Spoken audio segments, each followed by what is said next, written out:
par rapport au minimum et au maximum. En fait, il y a plus de 7 ou 8 avis sur la question. Et vous trouverez des ulémas, très peu à l'époque classique, et c'est devenu très courant à notre époque, qui prétendent que vous ne devez pas du tout toucher à la barbe. Laissez pousser même si elle descend jusqu'au sol. Et c'est quelque chose que vous ne trouverez pas chez les ulémas classiques, dont j'ai fait la recherche, et Allah c'est mieux qui a dit cela. Mais c'est l'opinion qui a été popularisée par certains savants et ils disent que vous ne pouvez pas du tout ajuster la barbe.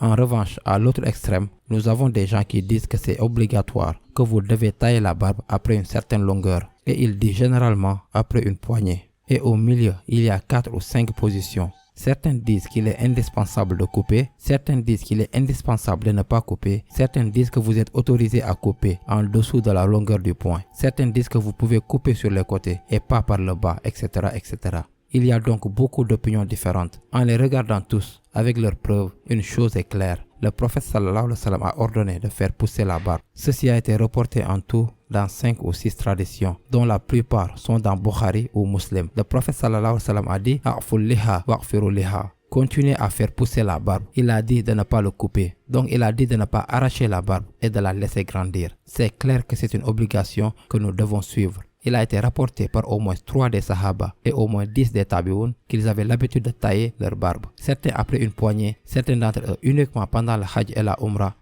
mais plus de 10 des premiers érudits de l'islam taillaient leur barbe pour une certaine mode.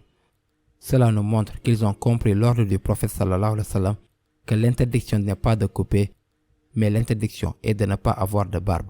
Donc, ils ont compris que si vous le coupez après une poignée, si vous le coupez après cette longueur, cela ne contredit pas le hadith du prophète sallallahu alayhi wa sallam de faire pousser la barbe. Faire pousser la barbe signifie que vous la faites pousser. Cela ne signifie pas que vous n'êtes pas autorisé à la toucher du tout. Donc, le fait que ces premiers sahaba et tabi'un aient coupé à un certain niveau, certains savants plus tard ont dit alors, puisqu'ils n'ont coupé que la longueur d'une poignée, ceci est la condition minimale.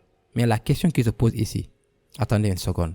Si les sahaba ou les tabi'un n'ont coupé qu'une poignée, est-ce que cela en fait une règle légale dans notre religion? Certains diront que oui, et c'est la position de nombreux ulémas. Je ne suis pas d'accord avec ce principe de base. Et je dirais, le fait que les sahaba ou les tabi'un aient coupé une poignée nous montre le maximum. C'est que ceci est une bonne longueur, et c'est une longueur mustahab à avoir.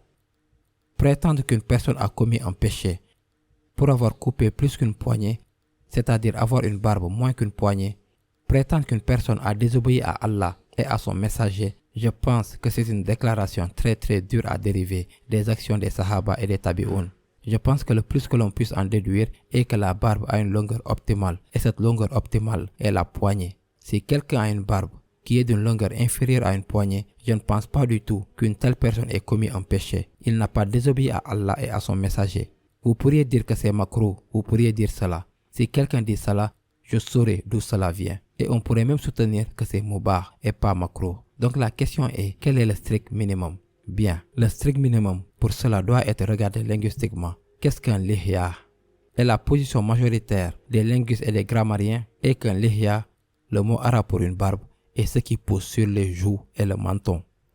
Il y a une opinion très étrange, opinion minoritaire, qu'une barbe n'est que ce qui pousse sur le menton. Nous trouvons donc certains des savants modernes qui disent que de tout raser sauf ce qui pousse sur le menton. Et ils disent que ceci est le strict minimum d'un lihya, barbe. Et ils ont des preuves, car ils ont des grammariens linguistiques qui les soutiennent.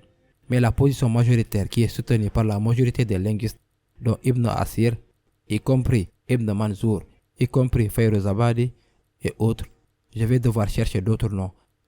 Mais la position majoritaire est que la barbe est ce qui pousse sur les joues et le menton. De ce fait, si une personne a des poils sur le visage qui constituent une barbe, quand vous la regardez, vous pensez que ceci est une barbe, alors que je pense que cette personne a atteint le strict minimum obligatoire. Elle n'est pas coupable pour cela. Je ne pense pas que la charia a un minimum en termes de centimètres. En termes de, je pense que ça va un peu trop. Nous devenons un peu trop précis. Qu'en est-il alors? Ce qui est très courant maintenant, c'est comme une ligne fine qui descend, la ligne tracée, la ligne dessinée. Si quelqu'un la regarde, je ne pense pas vraiment que cela s'appelle une barbe. Même en français, je veux dire, je pense que ce sont les poils du visage. Pas de rasage pendant 2 jours. Je pense qu'une quantité raisonnable de poils. Et voici le point maintenant. Qui définit ce qui est raisonnable? Je n'ai pas de définition précise. Ce qui signifie que lorsque vous voyez une barbe, vous savez ce que c'est. Personne ne prend un mètre de ruban pour mesurer combien de longueur sont les poils, quelle est la largeur. Je pense que cela devient un peu trop précis. Mais ce dont vous parlez, cette ligne de crayon qui est inférieure à 1 mm. Les cheveux ne sont littéralement pas rasés pendant 2 jours. Ce qui ne constitue pas tout à fait une barbe. Parce que ce n'est pas une pommette pleine et un menton complet qu'une personne a dans tous les cas. Donc, se raser les poils du haut de la joue et les poils sous le menton sur la gorge, cela est autorisé à peu près en un consensus unanime. Je veux dire qu'il n'y a pratiquement aucune différence. Se raser les poils qui se trouvent sous les yeux par exemple, en dessous des yeux, très haut sur la joue, sur la pommette supérieure, et se raser les poils de la gorge, cela ne constitue pas la barbe, parce que ce n'est pas la barbe, ce sont d'autres poils du visage. Mais se raser de plus en plus jusqu'en bas de la joue pour obtenir seulement cette ligne, comme vous l'avez dit, je pense que c'est problématique, et cela ne rend pas justice à la barbe. Donc je dirais, si une personne utilise une tondeuse moyenne, que l'on trouve dans le supermarché, et elle coupe à une longueur raisonnable, se rase, et elle a une barbe à la mode, et c'est très courant chez les musulmans. Je dirais qu'elle a fait le minimum. Elle n'est pas pécheur, mais c'est mustahab, et il est encouragé de la faire pousser en longueur. Et je dirais, la quantité optimale devrait être d'en avoir une poignée, parce que c'est ce que les sahaba ont fait. Je dirais que c'est définitivement mustahab d'avoir une barbe de cette longueur, et Allah sait mieux.